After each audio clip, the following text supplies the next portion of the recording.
April 2వ తేదీన మనకు చైత్ర పౌర్ణమి రాబోతుంది. ఇది పరమ పవిత్రమైనది, చాలా శక్తివంతమైన రోజు. ఈ రోజున మర్చిపోకుండా కలబంద మొక్కతో ఇలా చెయ్యండి. 7 తరాలు కూర్చొని తిన్నా తరగని ఆస్తి వస్తుంది. అలానే కాకుండా 7 తరాలకు సరిపడ్డ డబ్బు కూడా వస్తుందని మనకు పురాణ గ్రంథాల్లో చెప్పబడుతుంది. అయితే ఈ చైత్ర పౌర్ణమి ఏంటంటేనండి చాలా చాలా శక్తివంతమైనది.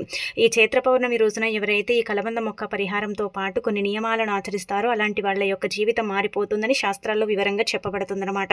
అందుకే కలబంద మొక్క పరిహారంతో పాటు మీరు ఇప్పుడు చెప్పే విధంగా ఈ నియమాలు పాటించండి. ఖచ్చితంగా ఈ పౌర్ణమి రోజున ఏంటంటే గనక ఈ నియమాలను ఆచరించాలని పురాణ గ్రంథాల్లో చెప్పడం జరుగుతుందన్నమాట. శాస్త్రాల ప్రకారం ఏంటంటే గనక ఇలా నియమాలు పాటించుకుంటూ, అంటే పౌర్ణమి అంటే ముఖ్యంగా ఒక రకంగా చెప్పాలంటే లక్ష్మీదేవికి అత్యంత ప్రీతికరమైనది. అయితే ఈ చైత్ర పౌర్ణమి రోజున ఏంటంటే గనక మనము ఈ కలబంద మొక్క పరిహారము చేస్తే ముగ్గురమ్మల యొక్క అనుగ్రహం కలుగుతుందండి. సరస్వతీదేవి, పార్వతీదేవి, లక్ష్మీదేవి అనుగ్రహం కలుగుతుంది.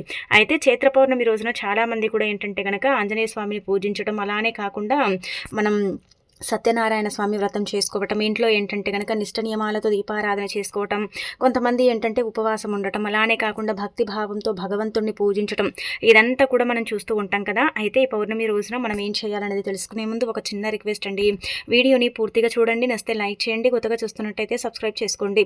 అయితే మనకేంటంటే ఏప్రిల్ 2వ తేదీన చైత్ర పౌర్ణమి వస్తుంది కదా. ఇది చాలా చాలా పవర్ఫుల్ కాబట్టి ఈ రోజున ఖచ్చితంగా ఏంటంటే తెల్లవారుజామున నిద్ర లేవండి. అలా నిద్ర లేచేసి ఇంటిని వాకిలిని అంతా కూడా శుభ్రం చేసుకోండి. ఇలా శుభ్రం చేసిన తర్వాత ఏంటంటే ఇంట్లో అంతా కూడా పసుపు నీళ్ళు చల్లుకోండి. లేదంటే ఇల్లుని క్లీన్ చేసేటప్పుడే ఆ నీటిలోనే అర స్పూన్ అంతా కల్లులుప్పు, ఆ తర్వాత చిటికెడంతా పసుపు వేసి ఆ నీటితో ఇల్లంతా కూడా క్లీన్ చేస్తే మీ ఇంట్లో ఉండే దృశ్యశక్తులన్నీ కూడా బయటికి వెళ్ళిపోయి మీకంతా కూడా మంచి జరిగి మీకు చాలా అద్భుతమైన ఫలితం కూడా వస్తుందని చెప్పొచ్చు. కాబట్టి తప్పనిసరిగా ఏంటంటే కనుక ఇల్లంతా కూడా ఈ విధంగా పసుపు నీళ్ళు ఉప్పు చల్లి ఇల్లంతా కూడా క్లీన్ చేసుకోండి. అంటే ఉప్పు నీటితో ఇలా క్లీన్ చేసుకున్న తర్వాత మీరు చక్కగండి ఇంకా ఈ పౌర్ణమి రోజున ఏంటంటే వాకిట్లో ముగ్గు పెట్టుకోవాలి. అలానే కాకుండా ఇష్టం ఉంటే గుమ్మానికి పసుపు కూడా రాసుకోండి. ఇంకా స్నానం చేయండి. స్నానం చేసిన తర్వాత ఉతికిన వస్త్రాలు ధరించి ఎక్కడైతే కలబంద మొక్క ఉంటుందో అక్కడికి వెళ్ళండి. అక్కడికి వెళ్ళి ఒక చెంబడి నీటిని సమర్పించండి. ఒకవేళ మీ ఇంట్లోనే కలబంద మొక్క ఉందనుకోండి, మీ ఇంట్లోనే ఏంటంటే కనుక చెంబడి నీళ్లను పోయండి. అలా పోసేసిన తర్వాత ఆ కలబంద మొక్కను ఏంటంటే వేళ్లతో సహా పీకింటికి తెచ్చుకోండి. చిన్నది తేండి, పెద్దదేం అవసరం లేదు. పెద్దది తెచ్చుకున్నా పర్వాలేదు. పెద్ద మొక్క తెచ్చుకొని మనం ఏంటంటే చక్కగా దాన్ని క్లీన్ చేసుకొని కుంకుమతో బొట్టు పెట్టి ఆ తర్వాత దాన్ని తలకిందులుగా కూడా వేలాడదీసుకోవచ్చు. అలానే కాకుండా కొంతమంది ఏంటంటే అలా వేలాడదీసి ఎంత వీలు ఉండదు కదా, అలాంటి వాళ్ళు ఇప్పుడు చెప్పే విధంగా ఈ పరిహారం చేయండి. అయితే ఇంట్లో దీపధూప నైవేద్యాలతో పూజ చేసుకున్న తర్వాత కలబంద మొక్క అంటే వేళ్లతో సహా మొక్కని ఇంటికి తెచ్చుకున్న తర్వాత మీరేంటంటే కలబంద మొక్కని ఏంటంటే శుభ్రం చేయండి. అలానే కాకుండా ఇంకొకటి ఏంటంటే కనుక ఇలా క్లీన్ చేసిన తర్వాత ఆ కలబంద మొక్కని ఏంటంటే మీరు కుంకుమ అంటే మొత్తం పసుపు రాసేసి కుంకుమతో బొట్టు పెట్టండి. ఇంకా ఆ తర్వాత ఏంటంటే ఇప్పుడు చెప్పే విధంగా ఈ పరిహారం చేయండి. ఒక ఎరుపు రంగు వస్త్రం తీసుకొని ముందుగా అందులో 1 స్పూన్ అన్ని ఆవాలు పోయండి, అచ్చం ఆవాలు. ఆ తర్వాత అర స్పూన్ కుంకుమ, అర స్పూన్ పసుపు, ఒక నిమ్మకాయ, చిన్న కలబంద మొక్క ఇక్కడ చూయించే విధంగా ఇలా పెట్టేసిన తర్వాత ఏంటంటే కనుక దాన్ని ఒక మూట కట్టండి. అన్నీ కూడా వస్త్రంలో పెట్టాం కాబట్టి మూట కట్టి మనం ఆ మూటను ఏంటంటే కనుక మన ఇంటి సింహద్వారానికి కట్టొచ్చు. అలా కట్టడం వల్ల ఇంకా మంచి ఫలితం వస్తుందండి. ఈ నిమ్మకాయ ఏంటంటే మీరు పచ్చిది పెట్టండి, మరి పండింది పెట్టకండి. ఎందుకంటే తొందరగా కుళ్ళిపోతుంది కాబట్టి పండింది పెట్టకండి, పచ్చిది పెట్టేసి ఇవన్నీ కూడా వస్తువులు చూడండి మన ఇంట్లోనే ఉంటాయి. కలబంద మొక్క మనకు లభిస్తూనే ఉంటుంది. అలానే కాకుండా ఏంటంటే కనుక ఈ కుంకుమ పసుపుతో పాటు ఆవాలు కూడా మనకు దొరుకుతూనే ఉంటాయి, మన ఇంట్లోనే ఉంటాయి. మనం పెద్దగా ఏంటంటే కనుక ధనాన్ని కూడా ఖర్చు పెట్టాల్సిన అవసరం లేదు కదా. అందుకే ఈ విధంగా తీసేసుకొని ఇంకా పరిహారం చేసుకుంటే ఖచ్చితంగా అండి వీళ్ళు మీకు అనుకూలించడం, ఇంటి వాతావరణం సరిగ్గా ఉండటం, ఇంట్లోకి ఏంటంటే కనుక దైవశక్తి అంటే ప్రవేశించటం, మీ ఇంటి పరంగా మీకు ఏంటంటే బాగా కలిసి వచ్చి ఎలాంటి ఇబ్బంది అనేది లేకుండా చేయటానికి ఈ పరిహారం అనేది ఉపయోగపడుతుంది. ఇది చాలా చాలా శక్తివంతమైన పరిహారం కాబట్టి దీన్ని ఎవరైతే చేసుకుంటారో అలాంటి వాళ్ళ యొక్క జీవితం అనేది పూర్తిగా మారిపోతుందని మనకు పురాణ గ్రంథాల్లో చెప్పబడుతుందన్నమాట. అందుకే ఈ యొక్క పౌర్ణమి రోజున మర్చిపోకుండా చేసుకోండి.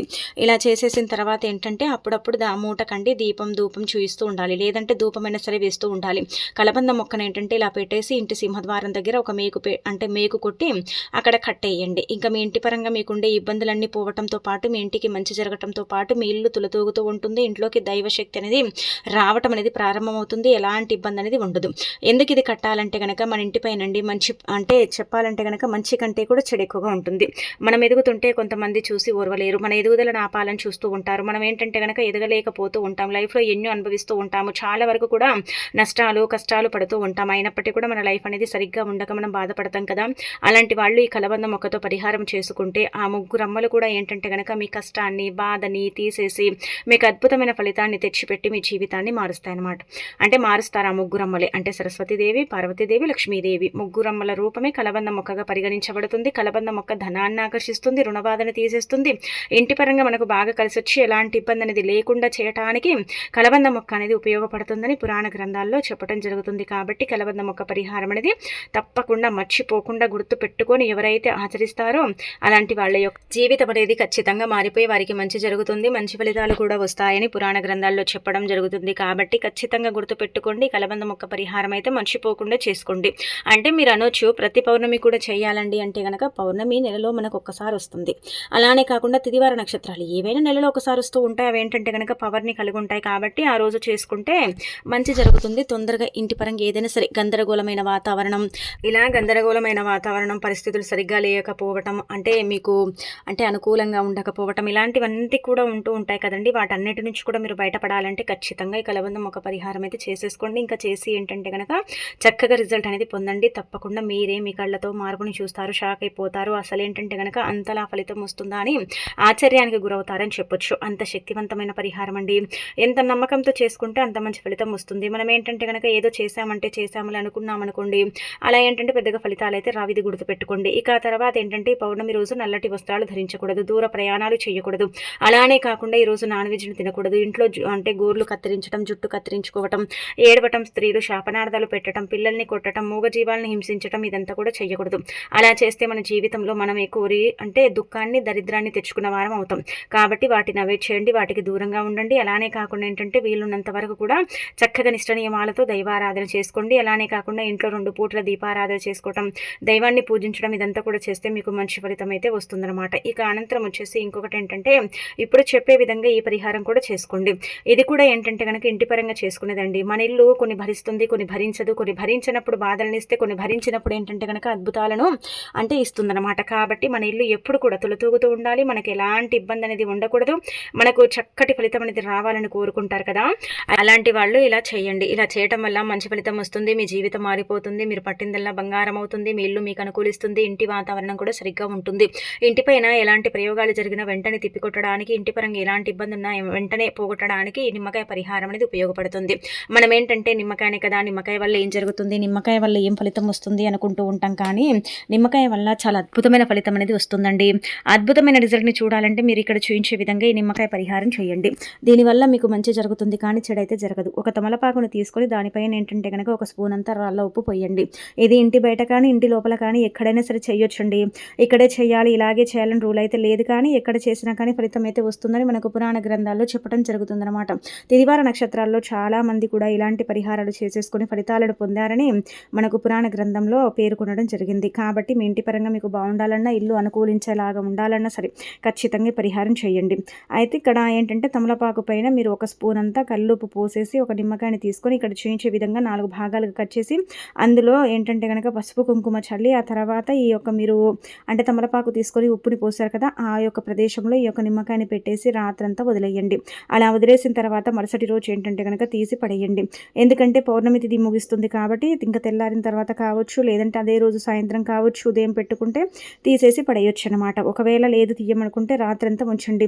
ఎలా ఉంచినా కానీ అంతే ఫలితం వస్తుందండి. ఎలా చేసుకున్నా కానీ ఫలితం వస్తుంది. వెంటే తీసేసిన అంతే ఫలితం వస్తుంది. అలానే కాకుండా ముఖ్యంగా చెప్పాలంటే కనుక మనము కొంచెం ఆగి అంటే తీసేసిన అంతే ఫలితం వస్తుందన్నమాట. అంటే తెల్లారిన తర్వాత తీసేసిన అంతే ఫలితం వస్తుంది. కాబట్టి మీరేంటంటే కనుక చక్కగా ఆలోచించుకొని మీరు ఈ పరిహారం అనేది చేయండి. తప్పకుండా ఫలితం అనేది మీ వెంటే ఉంటుంది. మీకేంటంటే కనుక అద్భుతమైన ఫలితాలు కూడా వస్తాయని శాస్త్రాల్లో చెప్పడం జరుగుతుందన్నమాట. నమ్మకంతో చేసుకోవాలి. నమ్మకంతో చేస్తే ఏంటంటే కనుక ఇల్లు అనుకూలించటం, ఇంటి వాతావరణం సరిగ్గా ఉండటం, ఇంట్లో చీటికి మాటికి గొడవలు ఇలాంటివి జరగకుండా ఉండటం, ఇంట్లో ఏంటంటే కనుక నువ్వెంత నేనెంత అని కొట్టుకోవడం, తిట్టుకోవడం ఇదంతా కూడా మనం చూస్తూ ఉంటాం కదా సర్వసాధారణంగా. అలాంటివి జరగకుండా ఉండాలంటే ఈ పరిహారం అనేది చేయాలని మనకు పురాణ గ్రంథాల్లో చెప్పడం జరుగుతుందన్నమాట. పురాణ గ్రంథాల ప్రకారం ఏంటంటే ఈ పరిహారం అతీత శక్తివంతమైనది. దీన్ని చాలామంది కూడా చేస్తారు. కలబంద మొక్కే కదా అనుకుంటాం, కానీ కలబంద మొక్క వల్ల మనకు ఎన్నో ప్రయోజనాలు ఉన్నాయని కూడా మనకు శాస్త్రంలో వివరంగా చెప్పబడుతుంది.